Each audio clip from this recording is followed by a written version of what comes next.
Hi again, this is Rick with AmazingAccuracy.com. Today is August 7th, 2013. It is currently 1:38 p.m.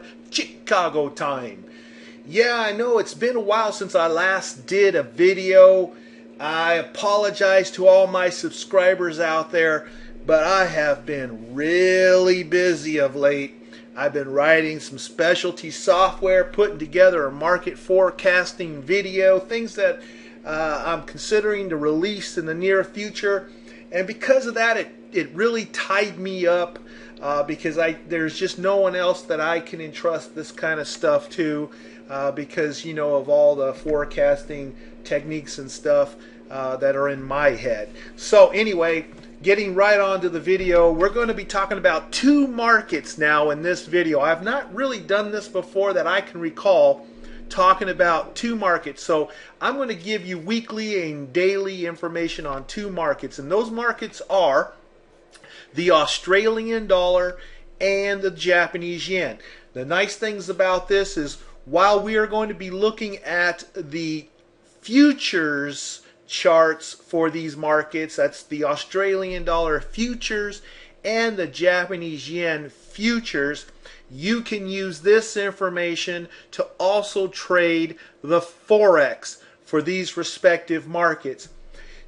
Just to make a note here, however, if you're not familiar with the difference between futures and forex, as far as the Australian dollar is concerned, there really is very little difference. In other words, when a top happens in the futures for the Australian dollar, a top happens also in the forex for the Aussie US dollar pair. But the Japanese yen is a different story. Whatever happens in the Japanese yen futures, it's the opposite for the forex, because if you'll notice the Japanese yen forex pair, where the dollar is listed first, USD/JPY, this is the inverse of the futures, which the futures is JPY/USD if you were going to make an apple-to-apple comparison. Okay, but the Australian dollar, as you know, in the forex is listed before the US dollar, and therefore it is one-to-one with the futures. In other words, a top in the futures and the Australian dollar is a top in the forex. A bottom in the futures for the Australian dollar is a bottom in the Australian dollar forex, the Aussie US dollar pair. In the Japanese yen, when you have a top in the futures, you have a bottom in the USD JPY.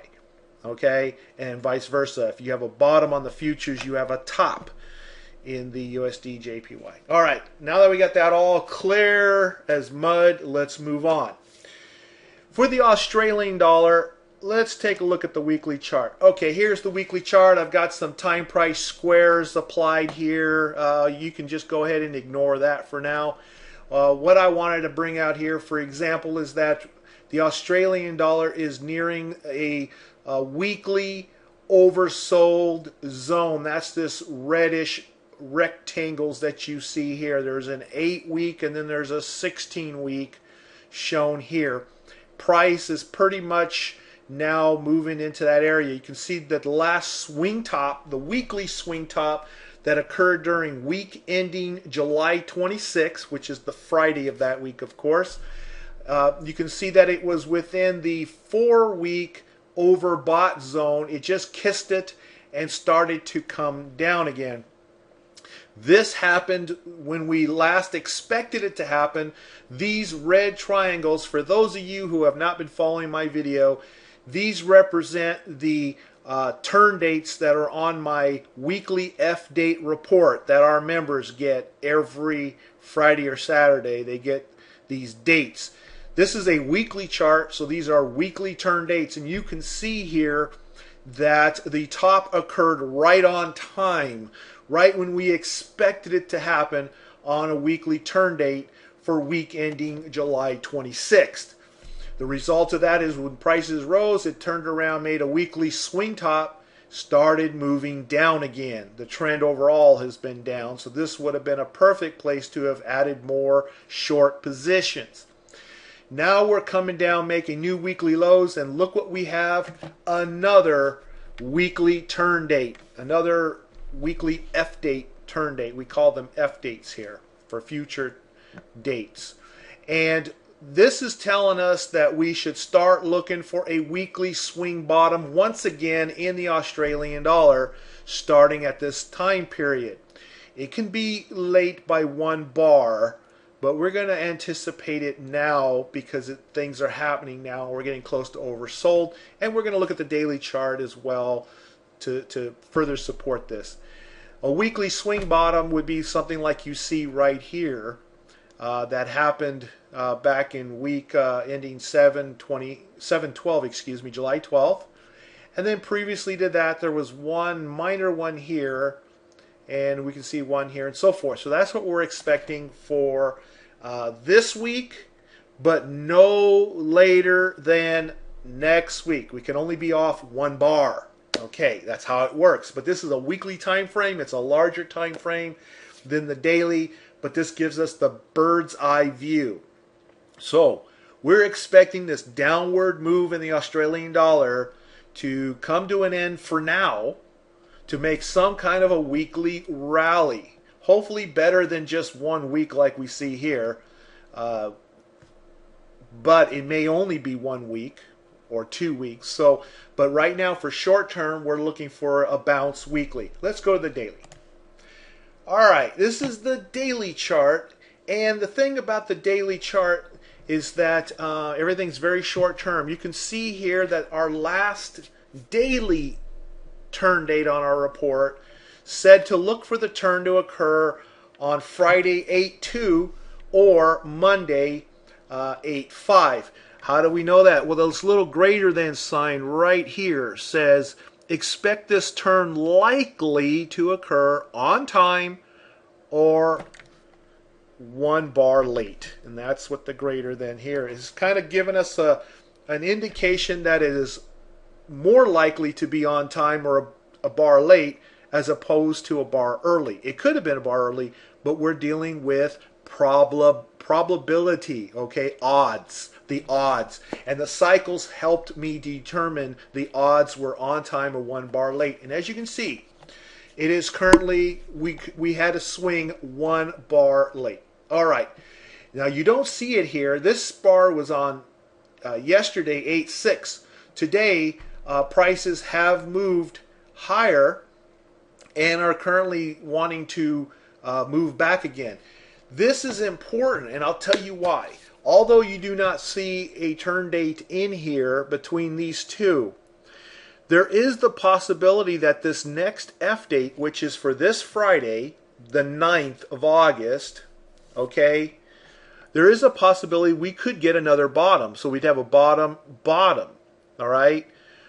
The way we know what it will be is when we watch prices as they move into the time period. So there's no reason for us to speculate whether this is going to be a top or a bottom until we see what prices are doing when we get into that time period. So in the next day or two, if prices are moving down into it, we know we're looking for a bottom. If prices are moving up into it, we know we're going to look for a short-term swing top. Do you see how easy that is? Very, very easy.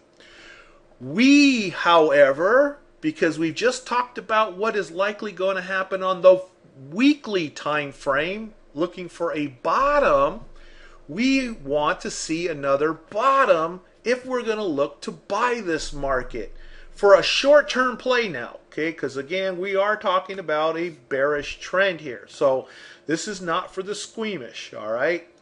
But if we get prices moving down, let's say it produces a possible bottom like here inside this area, I would call that puppy a buying opportunity for the short term.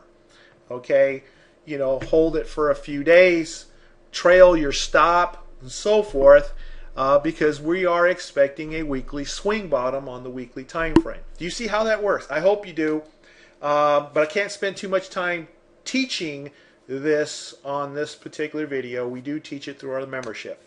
Let's go to the Japanese yen now. The Japanese yen, and here is the, let's bring that up, the weekly chart, is right there's the weekly chart. Okay. And as you can see here, I've put some Fibonacci retracement levels on here. I've got my time price squares, whatever. Okay, this one here, we saw that we had a weekly swing bottom back here during July 12th. Then what happened is it also made this high and started pulling back down to here. This is called a pause formation because it didn't actually go all the way down and make this a swing top, but it came and made an inside bar and then recovered and moved up. This was a correction on the weekly chart. It's just hard to see it. Okay, but if you really look, you can see prices topped, came back down, then started back up. That's what happened around this time period here, and we were in expectation of something happening around here. That's why that red diamond's here. However, we're no longer in this time period. We are now in this time period here. This is higher than here, by the way, so prices have now moved higher into this next weekly turn time period, which is currently listed as week ending August 16th. That's next week. We do start looking for that possible weekly swing top as early as 1 bar early, okay? So you got to keep that in mind. Don't always expect right exact. It could be 1 bar off. But we know now that since we're making a higher weekly high price bar, we are looking for a weekly swing top in this time period. Means we need to start looking for where that weekly swing top will likely occur. Now we go to the daily chart. Let's take it over there. All right, here's the daily chart of the the Japanese yen, and I've already noted that prices are now even higher than what you see on this chart today during intraday trading. It's already up here. Okay, we see that we had a top here right on time for this F date, which you can see right here. Okay, then prices dropped, made a bottom 1 bar early. Okay, that's a bullish indication. If you remember what I mentioned in the Australian dollar, is that no, actually I think I might have mentioned that in my newsletter. Anyway, early bottoms usually are indicative of a bullish indication, and early tops would be bearish, and late tops are bullish, and late bottoms are bearish. It's you know, when you got a bull trend, for example, it spends less time making bottoms and more time making tops, if that makes sense to you. Okay, anyway, so right now we have left this time period here because you don't see it, but today has already made higher highs here. We are now moving into this time period here, which is the August 9th. We're not there yet because today is only August 7th, but tomorrow is August 8th. That's when it starts moving into this time period here. And if prices then continue to move higher into this time period here, we would be expecting a daily swing top to form for this time period, the same time as we're expecting a weekly swing top to be forming. So we could be seeing the actual weekly swing top forming within this particular F date, and if not, it'd be one really soon after. But we are now looking for the Japanese yen to start topping out at this time, and the first place we're going to look is this August 9th time period.